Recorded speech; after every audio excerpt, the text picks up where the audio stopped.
Hey there! So I've gotten quite a few questions over the period of time in which I've had a YouTube channel about living abroad in Thailand. So I'm going to answer some of those questions for you, as well as just some random other questions that I've gotten as well that have not much to do with Thailand. But anyway, here goes!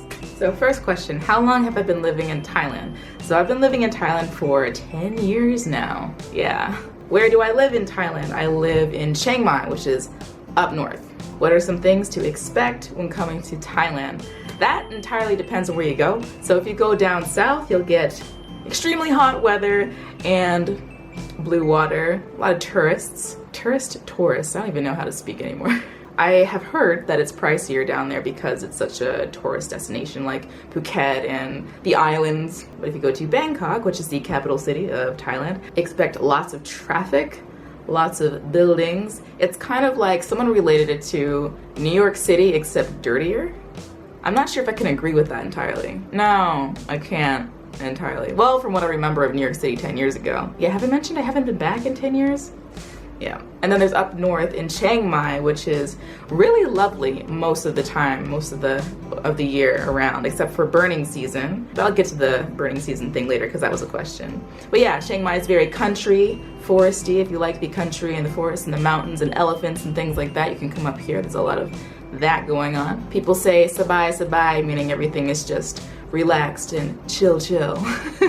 Yeah, so Chiang Mai is pretty chill, although I think they're kind of trying to make it into like a mini Bangkok because they're building so much stuff around here, it's ridiculous. But yeah, I don't know what they're trying to do with that, but so far it's still pretty rural and pretty. But even though, of course, there are these different locations of Thailand, there are a few things that remain the same, like street dogs. Street dogs are everywhere. A lot of people have problems with street dogs getting chased and such, but I haven't really had that problem, fortunately. You'll find that the local transportation, if you're a tourist and you're new here and it's obvious that you will be ripped off. They'll probably charge you too much to go to this place, or charge you too much to go to that place, or maybe there's a place that's really close by and you take a taxi and they take the long route around, even though it's maybe like 5 minutes really to get there, and then they charge you like an arm and a leg. Yeah. I've heard that story many a times. Yeah, so just learn a little Thai if you come here, learn how to bargain. And then you can, it's easier to get out of the scam deal.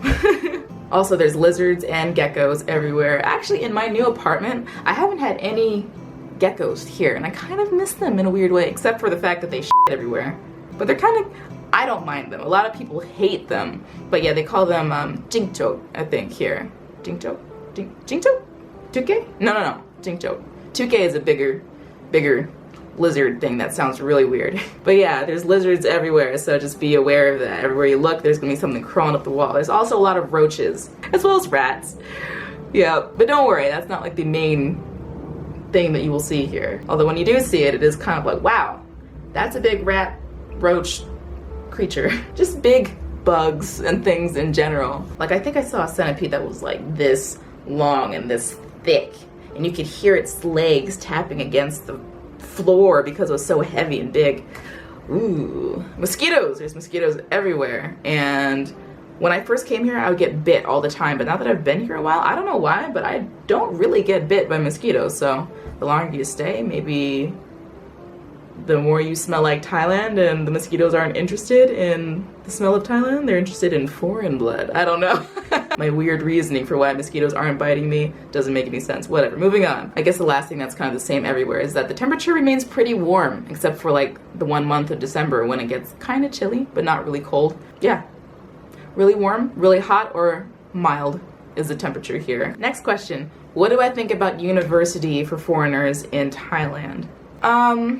That depends. It works, I guess. It depends on what you're going there for. If you just want a paper and a degree and you're just going there to bust your ass and get the grades and get your degree, then cool.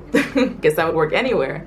But for me, university here was interesting. I was down south in Bangkok at this university called ABAC, or Assumption University, and it is beautiful. The campus looks amazing, but the system kind of sucks. The teachers were not that great as a majority. Only a handful that I had were actually really good. And by not good, I mean they weren't really prepared. Maybe it didn't really seem like they were interested in teaching. Maybe they're just there for the job. I had a similar experience with that in high school over here. I feel like my high school just kind of hired people because they needed people to teach, but the teachers were just like kind of anybody. So a lot of them just didn't give a shit. Really weird. I have some really weird stories about high school. But university, yeah, so down south, it had its good qualities and its bad qualities. So its bad qualities were that, okay, the system wasn't great, the teaching system wasn't great. It was just a weird system. But the positive things about that university down in Bangkok was that it was so diverse and there were so many different people that I felt like I learned more from the people that I met there than I did in my classes. Just because they're from everywhere, you know. I never knew about places like Nepal and Bhutan and in depth before until I went to Bangkok, you know. To be honest, I didn't even really know where they were. The ignorance of America. I'm joking, but not really. And also down there, because there were so many people, that when you would go to class, you know, you would meet new people every day. You would see new faces every day. And there wasn't any time for anyone to get petty about anyone. And if they did, like, you didn't have to see someone that you didn't want to see every day. On the flip side, I went to a university after that one in Chiang Mai, which is where I'm at now, called Payap University. Payap University, it also had its pluses and minuses. I feel like it had more minuses for me than it had pluses, but it's getting better. So when I went there, also a lot of the teachers were not great. I don't know how many teachers left in the time that I was there or got fired. Then some new teachers came in, and a few of them were quite a bit better, and they kind of changed the system a little bit. So I don't know, it was just better educational wise. But in terms of the population, it's very small. It was honestly kind of my last resort to go there. Because I wasn't happy in Bangkok, and I thought, oh, nowhere could get worse than Bangkok. And then I went to Chiang Mai and didn't really like it any better. I think I liked it even less in Chiang Mai and Phaya. Had a very high school vibe to it. Like, it was just very, the community, I guess, for me, it was not everyone, of course, but a lot of the time I felt like a very petty sort of, oh, who's dating who's doing this, gossip kind of thing.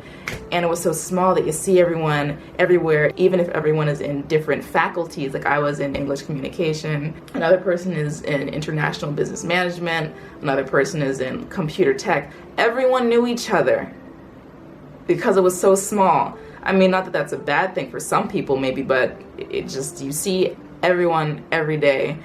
And I don't know, I didn't really like that. I didn't like that. I didn't like seeing the same faces every day. Is that bad? I don't know. Yeah, I think my last year of university there, I hermited away because I just didn't like the pettiness and certain conversation topics. And I just worked, did school, and worked and did school. So I would literally be the first person to come into class and the first person to leave. No one knew me like the whole last year, except for the people who knew me before, until I was like put into group projects or whatever. But yeah, I really wanted to get out of there, and I was so happy when I graduated. But anyway, that was my experience with university. As far as foreigners going to university, it does work. A lot of people do it. You know, you can get an education visa and stay here until you're done. Next question, what visa am I on? So I'm on an education visa right now. Yeah, and it's still through my university at the moment because it hasn't run out completely. And after this visa, I'm going to change it to a different education visa, which will be for a Thai language school, just so I can be in Thailand, because I really don't want to go anywhere else at the moment. I want to travel, but in terms of like living or coming back to a home base, I guess, that is Chiang Mai for me. Next question, what is burning season like, and when does it start, and where do you go when it happens? Burning season is actually terrible. No. Last year it was terrible, but the years before that, to be honest, weren't so bad. Yeah, just last year was really sucky. I couldn't go for a run outside because I thought I was gonna have a freaking something similar to what might be considered an asthma attack, even though I don't have asthma. It was really bad last year, for me anyway. But I usually stick it out. I don't go anywhere. I know a lot of people like travel overseas. They go to different countries or to Bangkok or to down south in the islands or whatever for the period of time in which is the burning season, which is from February till like the early parts of April. January, February, March, April. I think so. I think it went that long before. Yeah, but anyway, this year, it started, but it's really not that bad yet. Normally by now it would be worse, but I'm not sure if they're trying to do things to like cut down on how many people are burning their fields and things like that, because that's what the burning season essentially is. It's like the farmers all burning their fields all at the same time to make room for new crops, and it just but right now it's really not that bad. Like, I haven't really noticed, except for the fact that the sky is a little hazy, but it's been way more smoggy than it is now. It looks pretty much fine. I can still see the stars, so that's a good sign. I think last year I couldn't see the stars at night because it was so smoggy, and the moon looked red because of the smog. None of that yet.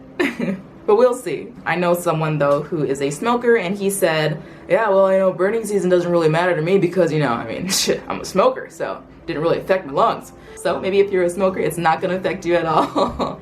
But for people who aren't smokers or have like sensitivity to their respiratory system, then it might be a little bit difficult to be here during that time. Okay, now I'm just gonna answer some of these random questions that I've gotten. And I'm sorry, I don't know exactly who wrote the questions. I just collected the questions over the period of time that I've had my YouTube channel and just, you know, blah.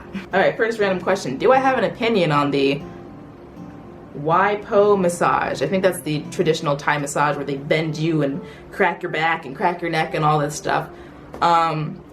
It's good if you have a good masseuse. If you don't, it sucks. It's painful and you feel like not very good afterwards. And I've gotten bad masseuses, is that how you say it? Whatever, I've had a bad massage before, let me just put it that way. And then I've had really good massages where I felt awesome and limber and wonderful. So I give it a thumbs up if you get a good masseuse, thumbs down if you don't, but I guess that's with any massage. What camera do I use? I use a Canon G5X, yes. And I also have a Canon G7X, yeah, so Canon G5X and Canon G7X, but normally I use this one, the Canon G7X. 5X. I like it better. I think the colors come up a little better on the, I can't speak today. You know what I mean. It's more vibrant in color. In the footage. There we go. Where am I from? So I'm from the States, USA, America, or whatever you want to call it, and I'm from New York. And I was born in Brooklyn, was there for a little while, and then moved upstate New York to Rochester area, I guess, Woodstock. Yeah.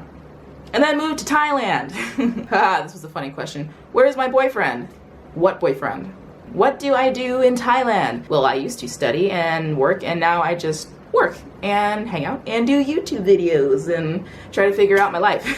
So that is basically what I'm doing right now, and hopefully it's going in the right direction. And why did I start a YouTube channel? Well, it was funny. Me and my dad were always kind of joking around about starting a YouTube channel in the States when we had our pets and our animals and stuff like that, and doing a YouTube channel with the animals because they're so freaking crazy. But anyway, so it was always kind of like a little bit of an interest in me, and YouTube was always really fun to watch, and I thought, oh, that'd be kind of fun to do. And then, yeah, I decided to do it. So my first channel is called The Nami Time, and that one actually has quite a bit more subscribers than this one. I tell stories on there and do artwork and things like that. I haven't posted anything in a really long time, and I need to post something there really soon, because that's part of my February goals, is just to post more on both my channels. And then I started this channel because I wanted to document my life after university, because I knew things were gonna be changing and be different. Because while I was in university, everything was the same for the past like 3 years, but now everything's different, and I have free reign to do kind of whatever I want to do depending on what I decide to do. So I wanted to document that and just look at my progression, like next year, at the end of this year, just watch all my vlogs over again, just see where I've come, see where my mind was at and where it's at the end of the year, see what goals I accomplished.